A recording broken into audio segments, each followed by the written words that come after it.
closed early today. There's a 15-day wait on the handguns, but the rifles you can take right now. You can't do that. Wrong. Absolutely menacing.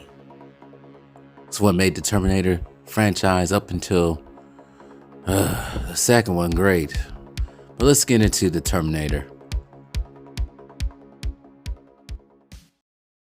October 26, 1984, James Cameron, Gale Unheard, and multiple production companies and Orion Pictures released the science fiction action or horror film Arnold as one of the cinema's most notable beloved characters, the Terminator. Linda Hamilton as Sarah Connor and Michael Biehn as Kyle Reese. We all know the plot. The evil AI Skynet sends a cyborg assassin disguised as a human to 1984 to kill a young woman named Sarah Connor who's supposed to give birth to the human Messiah, the future leader of the human resistance against Skynet, John Connor.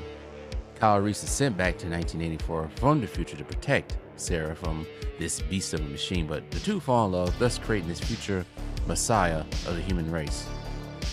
Chaos ensues around LA, with the Terminator deleting every woman named Sarah Connor until he finds his target.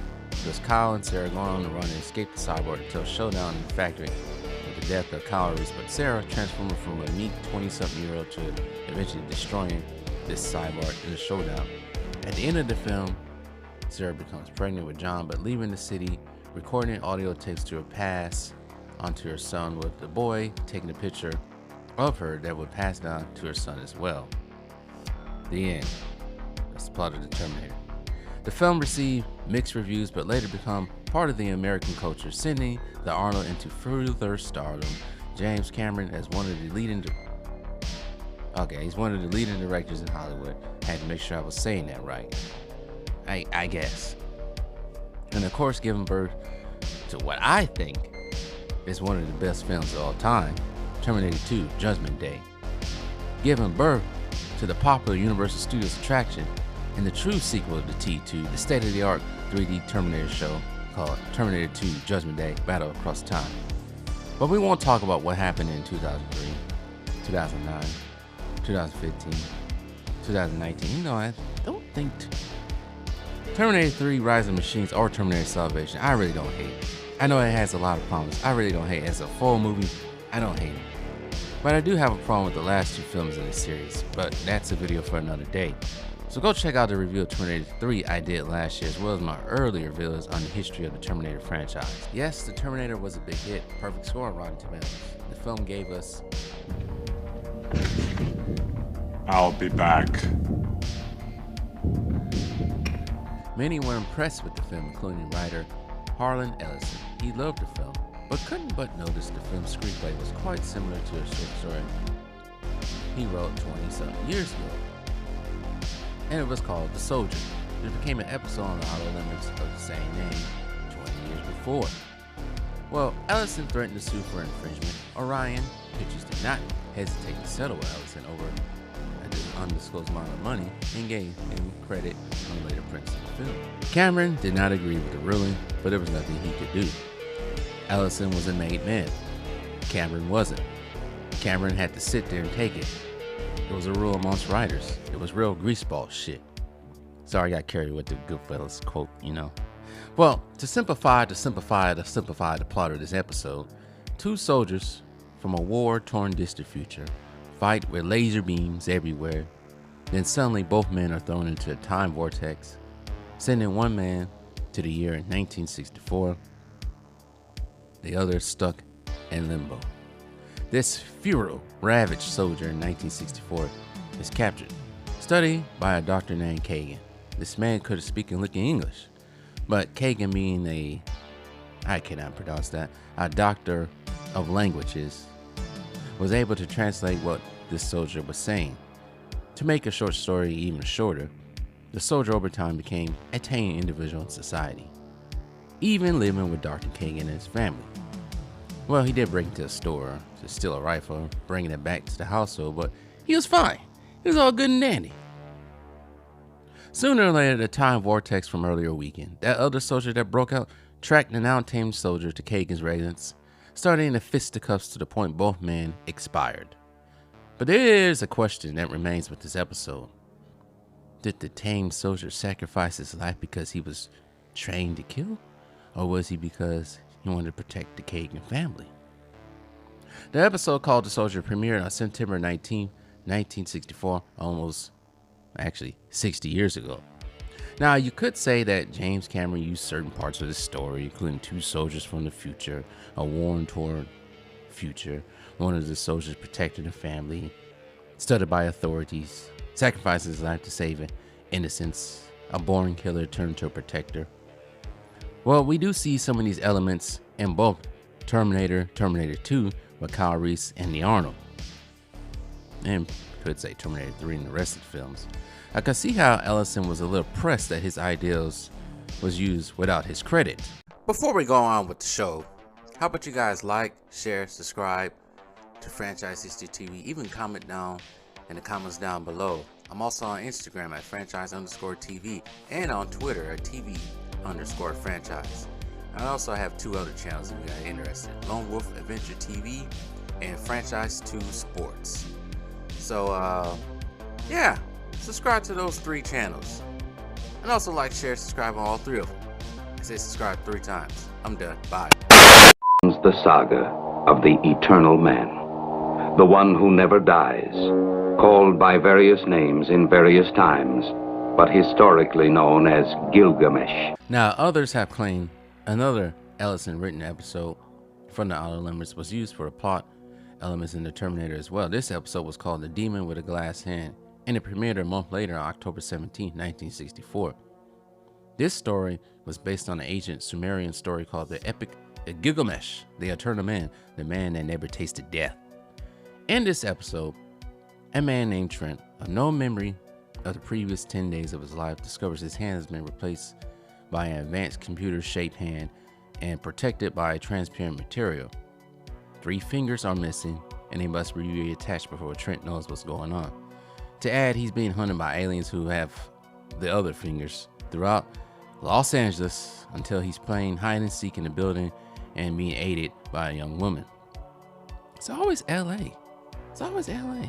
But I get it. Trent discovers he was sent to 1964 LA from a time mirror. In his future from Earth, these aliens have conquered Earth.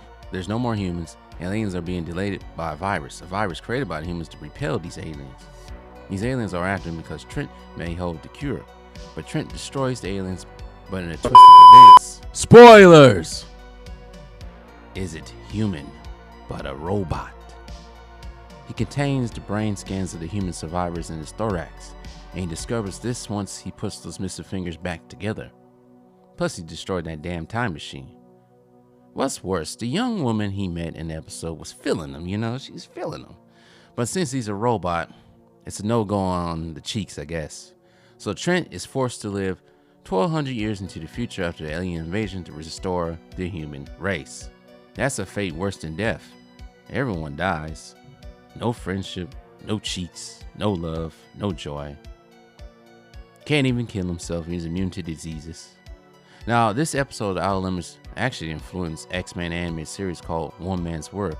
That episode being based on the X-Men comic storyline, probably one of the greatest storylines, Age of Apocalypse. I am as far beyond mutants as they are beyond you. Man of Babylonian legend, like Gilgamesh, 1,000 plus 200 years stretches before Trent. Well, it's obvious. This episode has elements that we've seen in the Terminator franchise, not just in the first one, but in the sequels as well. Time travel, cyborgs portraying humans, the destruction of the human race, savior for the human race, a cyborg from the future, that's evil. Possibly, James Cameron could have took things from it. But in 2001, a fan brought this episode up to Harlan Ellison at a convention, but Ellison shut it down by saying the Terminator was not based on Demon with the Glass Hand, but it was a complete ripoff from The Soldier. Could say this episode influenced an episode of a great animated series, Justice League, where the villainous immortal Vandal Savage has to live 3,000 years into the future by himself that he created a super weapon that wiped out the human race in the Justice League and had to live with its consequences until Superman comes transporting from the past. An inspiration. Not exactly like that, but just an inspiration. So, I will say this about Harlan Ellison. In life, he was brash, abrasive at times. He had a history of accusing writers, directors in the science fiction genre of copying his work. Most notably, Ellison accused Star Trek's Gene Roddenberry for rewriting his original script for the 1967 Star Trek episode The City on the Edge of Forever. Now, the idea of the Terminator did come to James Cameron, supposedly, in a fever dream while working overseas in Italy on the film. He dreamt of a metallic torso crawling on the floor, holding kitchen knives after the explosion. Okay. Now, that does sound like the end of the original Terminator, but the jury is still out on Cameron's ideals. He swears by it, still swears by it by this day, though. Those ideals was his. Now, there's another author out there that accused James Cameron of taking ideal. Sophia Stewart claims her book, The Third Eye, is similar to Terminator because AI rising against humans, and she also claims that the Terminator is a prequel to The Matrix. Okay. She also tried to sue, but it was thrown out. In conclusion, I will have to say this: Cameron and Ellison's ideals are not so far apart, but AI rising against humans is a very, very used plot these days. Two soldiers fighting a distant, war-torn future.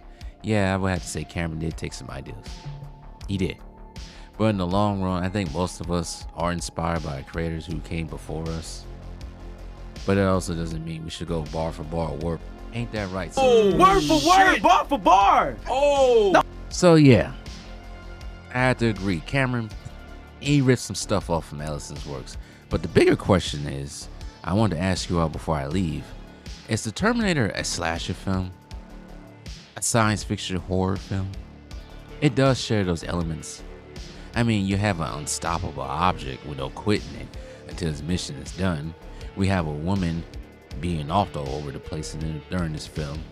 And we also have a final girl element with Sarah Connor being hunted down by the Terminator. So, maybe. But the Terminator franchise, I just wish they would have stopped after Terminator 2. But Terminator 3 is a guilty type of pleasure. Terminator Salvation, at least we got to see the war. But after that, erase everything from the records. But there is, and it's always, for some reason, maybe it's just me. I think it is just me. But the way I was introduced to the Terminator, it's just something jarring and interesting seeing a statue of some sort or photo of a battle-damaged Terminator revealing its cybernetic body underneath the fake skin. It was so intriguing to me seeing it as a 6-year-old in Orlando on a family trip, seeing that T-800 101 from T2 at Planet Hollywood. I don't know what it is. It's jarring just seeing a human face and a cyborg face. I don't know what it was back then. Happy 40th anniversary to the Terminator franchise.